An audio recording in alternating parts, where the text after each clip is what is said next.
Understand the spiritual concept of marriage first. Why they tell you most times that you married the wrong person, or that this person doesn't suit your destiny and all that, which many of you are actually facing them.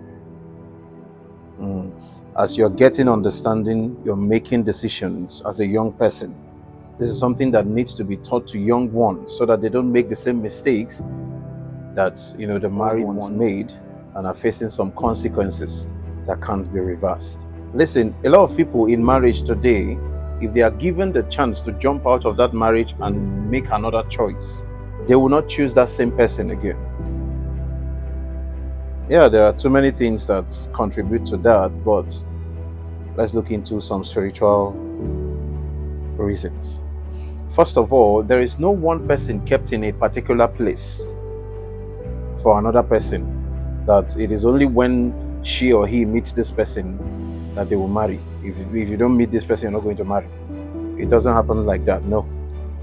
If it's like that, and the person you are meant to be married to is in Jalingo, and you are in Kafanchan, and nothing ever in this life takes you to Kafanchan. You don't even have a relative there. It's not education, it's not business, it's nothing. That means there is no way you will meet the person. You will never be married. Or the person is in Nigeria and you are in America. There is no way you will meet the person because you don't have visa and you're not even thinking about that. The situation of your country is messed up. You will remain unmarried. The understanding you should have is that everyone has spiritual attributes connected to them. There are stars connected to this person and there are stars connected to this person. And one person that has so and so attributes should be complemented by one person that has so and so attributes.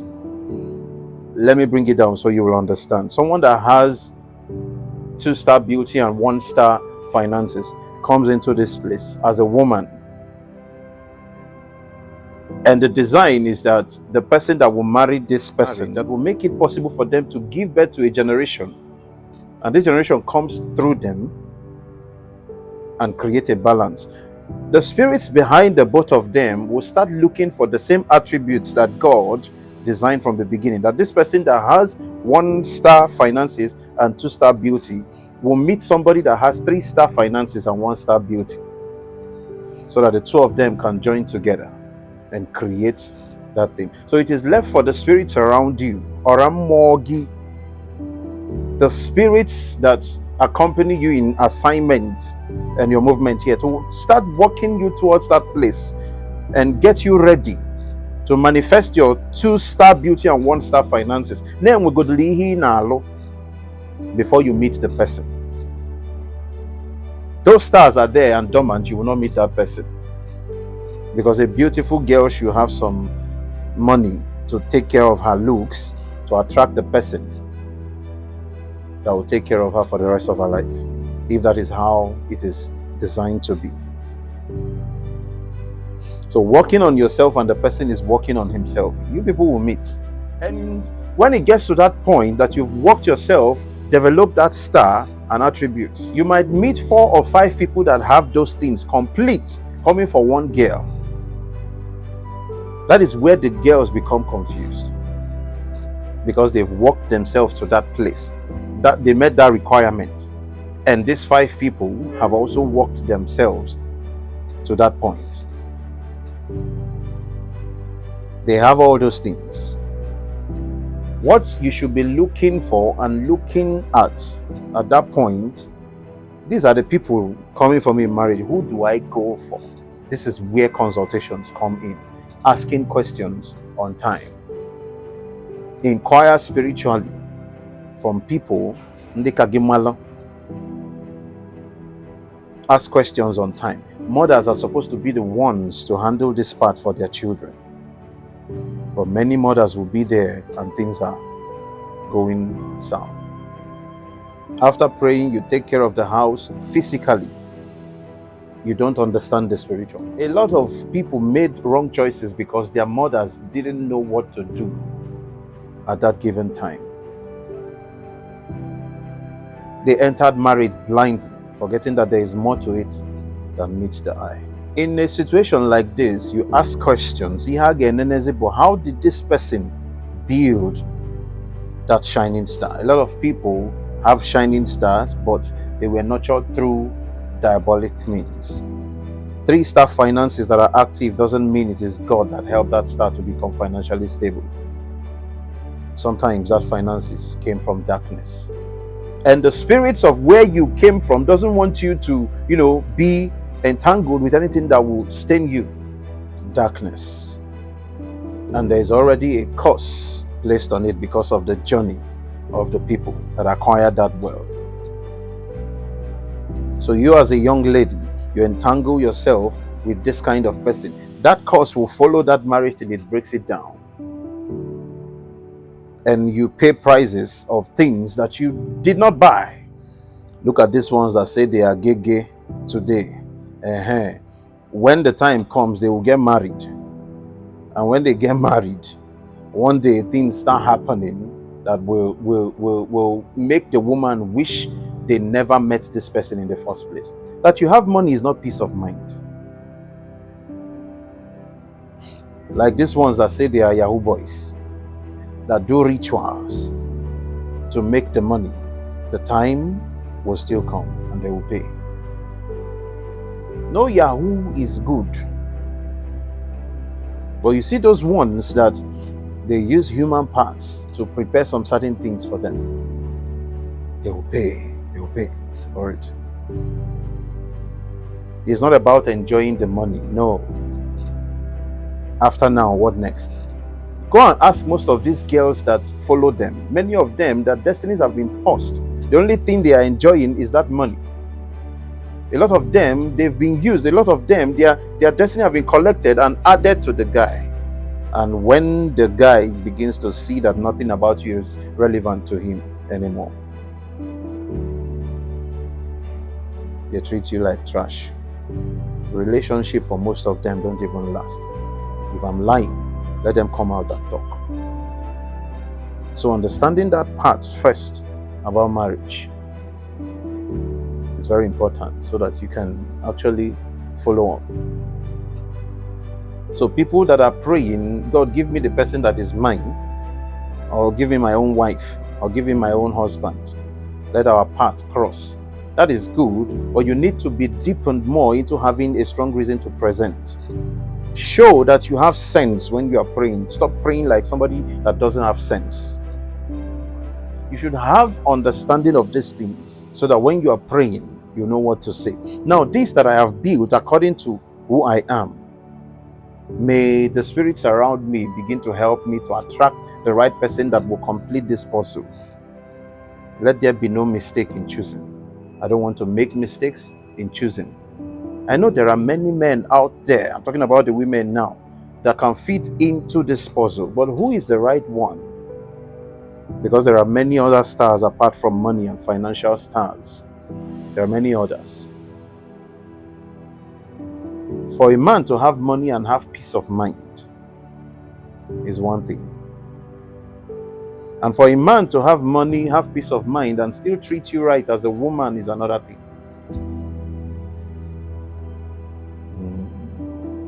So all those things are things that you need to look into before you say you want to get married and settle with this person. God never prepares one person and keeps somewhere. I hope you know in the beauty star, it has many directions. That is where we find spec. That this person is attracted to dark ladies, or this person is attracted to fair ladies. Just like in the family of Abraham, Isaac and Jacob, they were all attracted to fair women. None of them married dark women. Sarah is fair. Rebecca is fair. All of them. Go and check the history. The star beauty of the lady that will attract some people is the one that is fair. If it's dark, no. But man proposes, God disposes. If God sees it that the fair lady you will marry will cheat on you and bring in curse into your life, Oga, I'm bringing you this girl, and you look at her and you see that the only thing is that she's dark in complexion, will you say no to it? When the color is just a fragment of the star beauty that the person carries, that every other thing in this person is perfect, but this one. Nobody is complete, and we're already complete. So looking into most of these things will help in making choices. Because what we are going to in this generation, the next 20, 50 years, a time will come, if care is not taken, marriage becomes irrelevant. This time around, people enter marriage now, come out in 2 years. I don't like how he's treating me. I don't like how she's doing this one. When time will come, people will just meet each other and say, my dear, I'm not after marriage. Let's just give birth to a child and live our lives.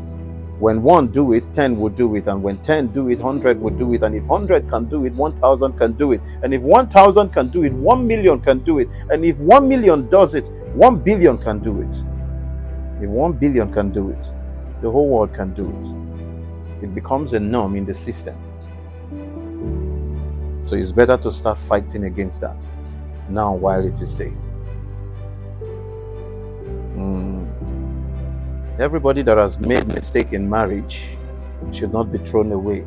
Most of those mistakes were made out of ignorance. Nobody taught them. And if people like us are here to right the wrongs in the system, I think it is worth listening to. Every mistake that you made should serve as a lesson to the next generation. Don't kill yourself for it. After all, it is said that you learn from other people's mistakes. It doesn't mean that they can't come out from that mistake or have a better life. So if we put our hands together, everybody standing according to what God has called them to do, and add to the advancement of this place, I think it's good like that. But that some preachers somewhere will stand up and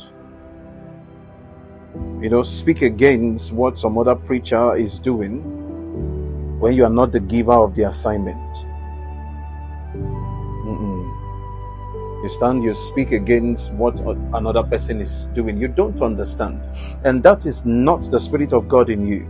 That is pride in you. That is the spirit called dominatory spirit in you. You should fight against it. Yes. When you see someone coming up, wait and understand what calling this person has before you start talking against them. Because you see this person coming together, doing different things. That is how we make up that body you are talking about. It is well. But it pains me to, hear some preachers stand up and say some certain things. And when they see you that you are young and upcoming like this, they will try everything possible to make sure that they push you to the extent where you don't find the courage to come out again. The other day I saw on the internet a pastor, wrote out some of the points from what I preach. He has a list, came out to his congregation and started telling them not to do this, not to do this, not to do that. So some of the things he had on his list are not things I represent. So I don't know where he got that one from. But that is the second time of me hearing that same preacher say that same thing. But I don't want to go into that. The amount of hatred that they have amongst themselves will not let this one that they call the body of Christ to grow. Because a lot of them are walking with the spirit called pride. A lot of them want the fame. A lot of them want the finances. A lot of them just want, to be there and let everybody be falling at their feet. Father of many sons, that's who they want to be. A lot of the people in their churches have the problems that just word cannot solve. And they will tell you not to go and do anything about yourself. Know what to do to yourself when you have such issues. Don't wait for anybody. You will wait 10 years, 20 years and no changes. So somehow we need to start, unveiling this kind of things. A lot of preachers know it, but they would not want to say it because of doctrine, because of the system and policy of the church and all that. Don't sit down there and let life deal with you. When you see that these things cannot be changed by just spoken words and night videos and all that, Apply the principle of spiritual assignments, spiritual work. Apply it. When you do baptism, who do you call upon? Why the waters? Because I know very soon someone will cut out that one and use it for something to castigate what we're doing. But it is not my business. It almost some nonsense. More.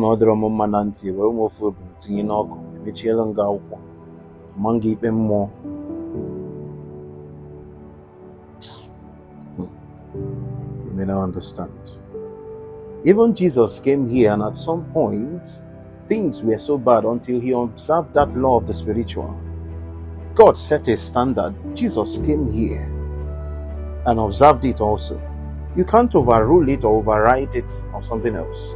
You have to go through it. And John was a custodian of power when it comes to the waters after the spirit of Elijah.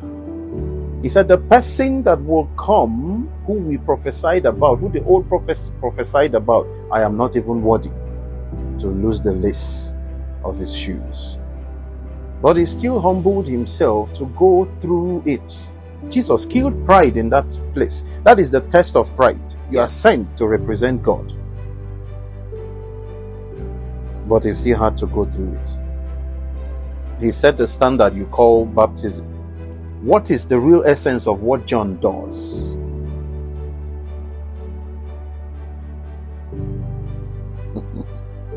He still had to go through it. Because if he had said, I am the Son of God, I will not, he will miss it. Then he has committed sin. And the person that is needed for the assignment that he came here to do is one without sin. So he was brought to be tested, brought to the corridors of spirituality to be tested.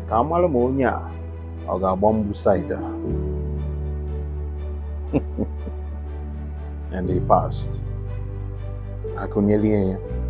But you as a preacher that is following Christ, when it gets to your turn, you may be see even everything. You are full of yourself. You are the preacher number one, prophet number one, Elijah of our time.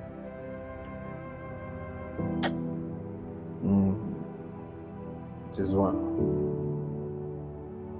Now listen, if you are a spiritualist or a prophet or anything you are doing and you are not connected to that spirit of Elijah, either by whatever dimension you feel you're going, go through the church or through, tradition or through, and you're not connected to that spirit called Elijah, you're making a mistake. This is why most of the things you do don't work. Elijah is what you call him in the Bible, but the mystery behind that spirit is deeper than the name. But the name is the direction to it. The same way the name Christ is the direction to the spirit of the one that came for that assignment that Jesus came here for. Elijah is what you call him in the Bible. But this is a spirit and a formation. The Spirit of God said to me, I dip my hand under my throne with the combination of the 4 element creatures and the 4 beasts that are around my throne.